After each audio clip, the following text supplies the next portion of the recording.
Good morning guys! So today is Saturday, happy Saturday, and samahan niyo ako na mag-prep ng ating breakfast. Okay, tosino.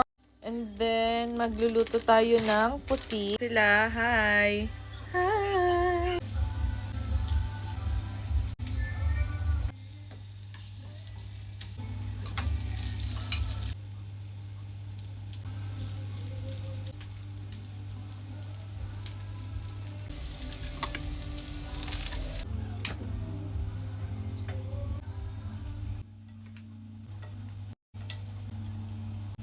Guys, eto, di ko alam paano lutuin kasi 'di ba?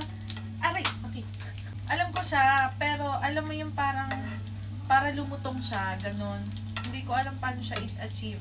Pero I'll try my best. And God will do the rest. Bango! Grabe, yung bango naman. Sana naman malutong ka. Here, ang ating breakfast. At ito yung kape ko na kanina pa. And then, nag-prep din ako ng bawang and suka. Let's eat, let's eat! So, ngayon, ako ay magkakamay dahil matagal na rin akong hindi nagkakamay, girl. Grabe, namiss ko to. Simula nung bago pa lang ako umalis sa Pilipinas. Nasa Philippines pa lang ako, hindi na ako masyadong nagkakamay. So, naisipan kong magkamay. Tingnan natin kung ito ay crunchy. Feeling ko naman crunchy siya. Sana crunchy siya. Ay, ito muna tayo mag-start.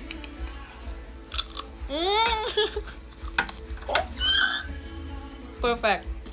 Walang lasa yung kanin. Suka. And then, kain tayo ng bawang. Guys, ako, kaya kong kumain ng bawang. Kain tayo. Favorite ko to. Ganito ginagawa namin ni Daddy pag may sausawan ng suka tapos may bawang. Nakain kami ng bawang. Oh my God.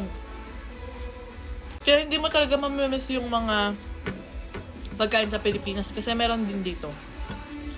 Ito nyo, may may puset, meron ding tuyo, meron ding diles, ganyan. Nung pumunta ako dito, lumakas ako kumain. Kasi mura lang mga food dito. Sarap ng bawang. Actually, lahat masarap. Bawang. So, yung matitira kong food dito, ulamin ko mamaya tanghali. Para hindi na magluluto. Kasi madami din naman eh. Diba? Tipid.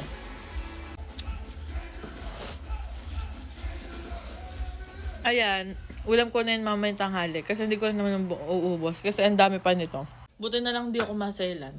Yung pagka nakain mo ng umaga, hindi mo nakakainin ng susunod na meal. Ito hindi ito hindi siya masyado naluto. Ito, mamaya na yan. Hindi ko na kaya. So, we are done sa ating breakfast. Let's have our fruits.